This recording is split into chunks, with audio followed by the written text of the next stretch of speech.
हा सर बोला ना. नमस्कार मॅडम. टेट परीक्षेमध्ये खूप मोठा घोटाळा झालेला आहे मॅडम. हॅलो. हा परवा बोल. दिवशी रिझल्ट लागल्यापासून रडून रडून अक्षरशः डोळे सुजलेले आहेत. झोप लागली नाही 2 दिवस. जेवण्याची कसलीच इच्छा नाही मॅडम. आणि न्यायाची अपेक्षा आहे. तुम्ही काहीतरी करू शकता मॅडम. कारण मी जवळजवळ 8 ते 9 वर्षापासून एमपीएससीचा अभ्यास करतोय मी. बापरे. हा. मी एमपीएससीच्या परीक्षा दिल्यात, 4 मुलाखती दिल्यात मी. किती दिलेत आणि एमपीएससी च्या परीक्षा? 14 मुख्य परीक्षा दिल्यात मी. त्यानंतर 4 मुलाखती दिल्यात मी पीएसआयच्या. बापरे. हा. त्यानंतर मी जवळजवळ टीसीएस आयबीपीएसच्या 2023 पासून सरळ सेवेच्या परीक्षा देतोय. टीसीएस आयबीपीएसच्या जवळजवळ 25 ते 26 फॉर्म मी भरले होते. 25 ते 26 परीक्षा मी खूप अभ्यास करून दिलेल्या आहेत मॅडम. आणि त्या व्हेरी. परीक्षा दिल्यानंतर मला एवढं जाणवलं होतं की टेटचा मी 2 महिन्यापासून अभ्यास करत होतो. ओके. कारण माझं एमएससी बीएड शिक्षण होतं ना. हा हा हा. हा. त्यानंतर मी 2 महिने अभ्यास केला. ती नोटिफिकेशन येण्या अगोदर 15 दिवस आणि नोटिफिकेशन नंतर 45 दिवसांनी परीक्षा झाली ना. असा 2 महिने मी अभ्यास करत होतो. तर मला 135 मार्क पडलेत. आणि त्यामध्ये 135 म्हणजे माझे व्यवस्थित मार्क आहेत 2017-22च्या मानाने माझे पास होण्यासारखे. पण मी पण ज्यावेळेस तुम्ही परीक्षा एवढ्या दिलेत हा. आणि म्हणजे तुम्हाला ऍक्च्युली पडले पाहिजेत 170 80 90. म्हणजे ओके बिकॉज ओके. अनुभव एवढा आहे ना. बाकीचे हा नवीन हा अपियर हा. वगैरे त्या लोकांचं समजू शकतो.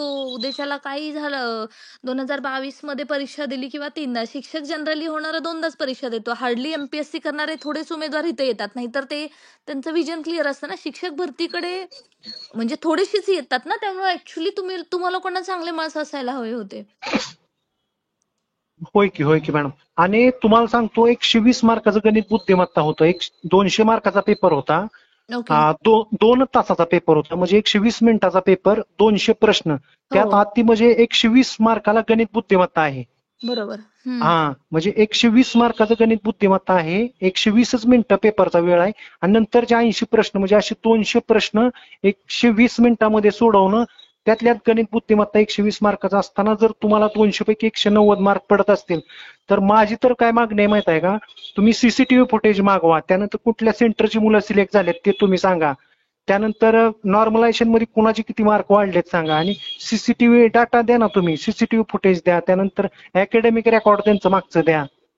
एकदमच कसे 190 मार्क, 170, 180, 160 मार्क पाडणं सोपं नाही मॅडम. कारण 120 मिनिटात तुम्ही 120 प्रश्न सोडवू शकत नाही. कारण मी स्वतः 150च्या आसपास प्रश्न सोडवले होते. आणि नंतरचे 30 ते 40 प्रश्नाला मी असे डायरेक्ट मारले होते शेवटच्या 10 मिनिटात. आणि तरी माझे 10 ते 12 135. प्रश्न सोडवायचे राहिले होते मॅडम. तरी तेव्हा तुमचा हा 135 स्कोर आला. हा. अहो मी 2 महिन्यापासून अभ्यास करतो आणि मला टीसीएस आयबीपीएसच्या परीक्षांचा अनुभव आहे. माझी ही कंडिशन, मला 135 मार्क व्यवस्थित आहेत माझे. पण ह्या मुलांना इतके मार्क कसे पडू शकतात? कारण तुम्ही याचा सगळा मागच्या वेळेस आयबीपीएसनी कसा रिझल्ट दिलता तसा रिझल्ट आयबीपीएसनी का दिला नाही? कारण बरं सर, दोन मला एक हजार सांगा, ऐका. हा. मला एक सांगा, तुम्ही आयबीपीएसच्या एवढ्या परीक्षा दिलेल्या आहेत, तिथं नॉर्मलायझेशन, विदाऊट नॉर्मलायझेशनचे मार्क्स येतात. मग हो शिक्षक सर्व आहेत. भरतीमध्ये जनरली त्यांनी काय केलंय, की ते पीडीएफ किंवा स्कोर कार्ड सुद्धा कोणी एडिट करू शकतं. सर, इतकं प्रॉब्लेम आहे आता. उद्या पवित्र पोर्टलला जेव्हा रजिस्ट्रेशन सुरू होईल ना, तुम्ही हे स्कोर कार्ड फेक जरी अपलोड केलं तरी सुद्धा ते अग्राह्य धरणार आहेत. म्हणजे उद्याच्याला ज्या पोरांना उद्या आज 0 पडलेत ना, त्यांनी उद्या स्वतःला 180 दिले म्हणून काही सरप्राईज होणार नाहीये. कारण ते एडिट करता येतंय सहजासहजी. बरोबर आहे की, बरोबर आहे. आणि ते विथ नॉर्मलायझेशन, विदाऊट नॉर्मलायझेशन ते मार्क्स दिलेत नाही. नक्की नॉर्मलायझेशन झालं की नाही हा एक मोठा क्वेश्चन आहे. तुम्ही म्हणता सीसीटीव्ही फुटेज द्या. सीसीटीव्ही फुटेजपेक्षा ना त्यांनी ते रिस्पॉन्स आहेत ना त्यांचं त्यांनी द्यायला पाहिजे.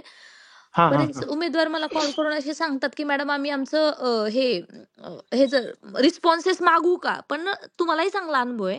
रादर हा तुम्ही हा हा सर्वांना सांगू शकता. हा हा हा कॉल हा रेकॉर्ड होतोय. तुम्ही सर्वांना हा सांगू शकता, की खरंच रिस्पॉन्स देतात का हो हे लोकं? रिस्पॉन्स शीट देते का आयबीपीएस? टीसीएस रिस्पॉन्स शीट देते. आणि आयबीपीएसचा जो 2022चा फॉर्मॅट होता ना हां. त्यामध्ये त्यांनी द्यायला पाहिजे. कारण 2022ला ज्या एका मुलीला, म्हणजे मुलगा का मुलगी महाराष्ट्रामध्ये पहिली आली ती अपंग होती आणि तिने कुणाची तरी मदत घेऊन टॉपची मार्क पडली होती. पण तिचं ज्यावेळेस ती कॅटेगरी आली तिची, हं. म्हणजे हँडिकॅप आहे म्हणून, त्यावेळेस तिचं ज्यावेळेस सीसीटीव्ही फुटेज चेक केलं आणि तिची इन्फॉर्मेशन केली त्यावेळेस तिचा रिझल्ट राखीव ठेवून बाकीच्यांचे रिझल्ट लावले होते. म्हणजे तिला घेतली नव्हती. तिची इन्क्वायरी केली ती. मग तुम्ही सगळे रकाने का टाकले नाही त्यावेळेस? म्हणजे तुम्हाला काहीतरी घोळच हा, करायचा होता तो म्हणून रिझल्ट पण केलं का बघितला तुम्ही? का 2022 मध्ये 120 out of how much you got म्हणजे राहिलेले 80 आउट ऑफ किती मिळाले ते सगळं त्यांनी दिलं. आता या रिझल्ट मध्ये काहीच नाही तुमचं. एक नाही तर नाही.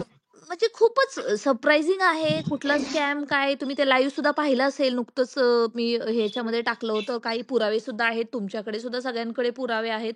पण इतका मोठा घोळ कसा असू शकतो बरं? यांनी परीक्षा घेताना एवढी घाई केली, यांना एवढं का का बुद्धी सुचली नाही? IAS सगळे अधिकारी आहेत, त्यांच्याबद्दल खरंच आपण बोललं नाही पाहिजे. पण एकदा रिझल्ट लावताना किती लोकांना 0 मार्क्स गेलेत हे एकदाही त्यांना बघू वाटलं नाही. ह्या पोरांनी परीक्षेला 900, 800, ₹1000 भरलेत राव ह्यांनी. कमीत कमी होय. त्यांचा निकाल देताना तुम्ही बघायचं होतं ना तिथं त्याला. बाबा कुणाचं नाव आहे, कुणाचं सरनेम नाही, कुणाची नुसती नावानेच मार्क्स आहेत, कुणाची सरनेम नाहीयेत. स्कोर कार्ड वरती वेगळी मार्क्स, त्या PDF वरती वेगळी मार्क्स. झोल नाही कसा? 100% बरोबर. आणि मला काय म्हणायचं, हॅलो, तुम्ही हम्म, ऑनलाईन परीक्षा कशासाठी घेताय? रिझल्ट लवकर लावण्यासाठी ना. बरोबर. 2017 साली पेपर झाल्यानंतर लगेच क्लिक केले की तुमची मार्क येत होती. तर मी स्वतः 2000 ला दिलं होतं, 17ला. मला आठवतंय, मला त्याच्यामध्ये 114 मार्क्स होते पहिल्यांदा. आणि मला पेपर, मी असंच फॉर्म भरला आणि पेपरच्या डायरेक्ट मी पेपरला गेले, तरी सुद्धा मला 114 होते. मला फॉर्मॅट वगैरे काहीच माहित नव्हतं, पण तिथं मला मार्क्स दिसले होते. तसं न- नंतर आता तो प्रकारच नाही ठेवला त्यांनी. नाही नाही, 17 साली तुम्ही पेपर झाल्या क्लिक केले की मार्क येत होते. हो, दोन हो, हजार हो. बावीस साली 21व्या दिवशी रिझल्ट लागला. आणि 2025 मध्ये तुम्ही 75व्या दिवशी रिझल्ट लावताय. 75 तुम्हाला, तुम्ही ऍपियर वाल्याला तुम्ही पात्र केलं ना, मग ऍपियर 6000 बाकी असताना तुम्ही रिझल्ट लावला, म्हणजे ह्याच्या मागे कारण काय? म्हणजे पैसे वसूल हां. करून झाले का तुमचे? एक्झॅक्टली. म्हणजे हा. अपियर वाल्यांमुळे रिझल्ट नाही नाही, ठेवायचा होता, तुम्ही तर मग ऍपियर रिझल्ट चार्ट लावलाच धाडला ना, कशाला? म्हणजे घोटाळा करताना, हॅलो, ऍपियर चार्ट धाडला ना तुम्ही घोटाळा करताना, मग तुमचं टार्गेट पूर्ण झाल्यानंतर तुम्ही बरोबर, टार्गेट पूर्ण झाल्यानंतर त्या ऍपियर वाल्यांचं हाय सर 6000 रिझल्ट ठेवले आणि बाकी त्यांचे लावून टाकले का? हा. स्पीचलेस आहेत सगळे हे सगळे. नाही नाही, तुम्ही तुम्ही काय केलं? तुम्ही ऍपियरच्या नावाखाली धाडला ना 75 दिवस. ऑनलाईन परीक्षा तुम्ही फास्ट रिझल्ट साठी घेता ना. तुम्ही बरोबर. तुम्ही 75 दिवस लावले आणि पुन्हा ऍपियरचे रिझल्ट ठेवलेच ना 6000 तुम्ही. मग त्याच्यात तुम्ही कुणाला किती मार्क देऊ शकता ना तुम्ही? कशासाठी? तुम्ही पारदर्शकता महाराष्ट्र कुठं चाललाय? तुम्ही म्हणताय FDI मध्ये पाहिलाय, प्रत्येक गोष्टीत पाहिलाय, इकडं पाहिलाय, तिकडं पाहिलाय, आणि तुम्ही रिझल्ट मध्ये कशासाठी गोळ करताय तुम्ही? हा. सगळ्याच टाकून द्या, सगळ्याची कॅटेगरी टाका, रिस्पॉन्स शीट द्या, CCTV फुटेज द्या, कुठल्या सेंटरची मुलं किती पास झाली सांगा, प्रत्येक शिफ्ट वाईज डाटा द्या ना सगळ्याचा. हा. आणि 120 आणि 80चं तुम्ही कन्व्हर्जन आहे ते का टाकलं नाही तुम्ही?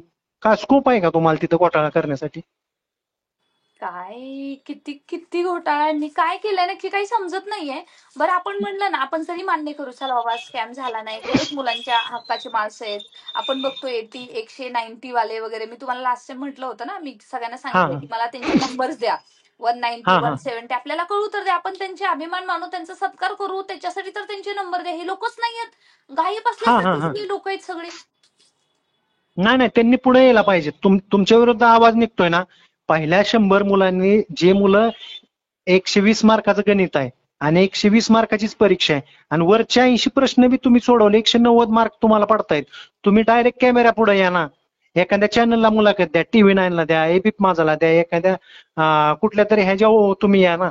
साधा मेसेज टाकावा. पॉडकास्टला या तुम्ही एखाद्या, की बाबा टेटला 190 बी मार्क पडू शकतात. पॉडकास्टला तुम्ही मुलाखत द्या ना.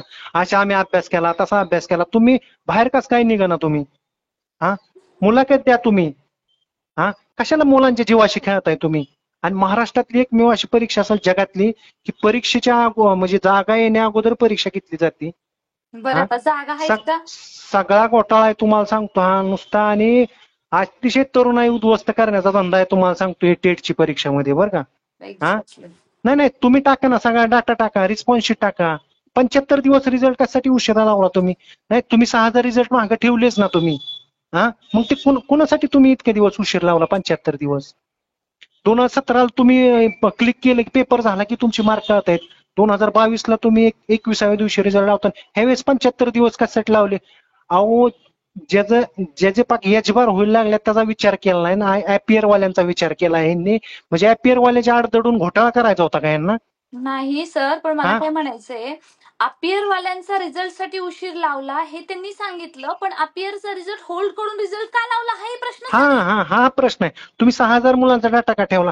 कारण एमपीएससीत कसं असतंय बरं का मॅडम, एमपीएससीत तुम्ही मुख्य पूर्व परीक्षा दिली, तुम्ही पास झाला आणि तुमचा जर फायनल इयरचं मार्क लिस्ट नाही आलं तर तुम्हाला मुख्यचा फॉर्म भरता येत नाही. मग ह्यांनी सगळ्याचा रिझल्ट डिस्प्ले करून टाकायचा 4थ्या किंवा 5व्या दिवशी आणि म्हणायचं की आम्ही आता तुमच्याकडून हे करून घेतोय, तुमच्यासाठी पोर्टल ओपन करतोय, जो पास आहे त्यांनी फॉर्म भरू शकता पुढचा एलिजिबल.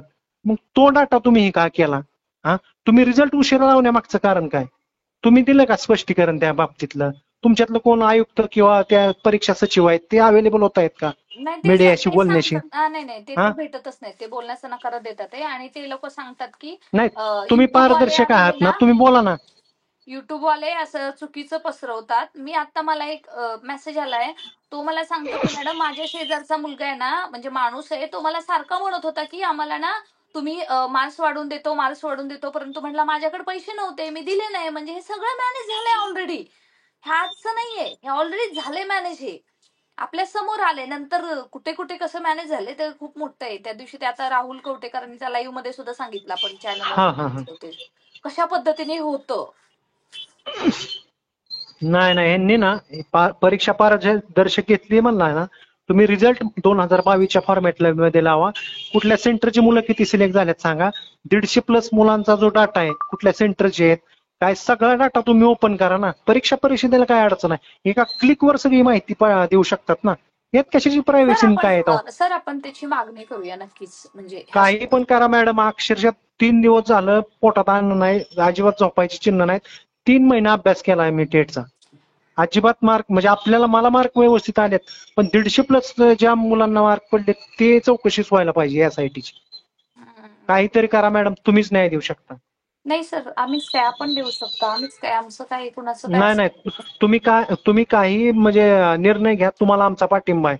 आंदोलन करायचं असलं, मोर्चा करायचा असला किंवा कुठं जरी काय करायचं असलं, जायचं असलं नाही. तरी बघायचं नाही तर कोर्टात जायचं, कारण कोर्टात तर एवढे पुरावे आहेत त्यांच्या विरुद्ध. नाही काय नाही कोर्ट, होऊन काय होईल, परीक्षा डबल घेतील, घेऊ द्या परीक्षा डबल, असंही काय आहे, कुठं जागा आहे त्यांच्याकडे, नाही नाही, जागाच लोकांचे नाहीये. आयुष्य उद्ध्वस्त करायचे धंदे. मी म्हणलं पारदर्शकता होईल नीटनेटकं म्हणून तर अक्षरशः एमपीएससीच्या मी परीक्षा सोडून देऊन 3 महिने अभ्यास केला शिक्षक भरतीचा. काहीतरी करा मॅडम, काहीतरी करा नक्की, तुमच्याकडून अपेक्षा आहे.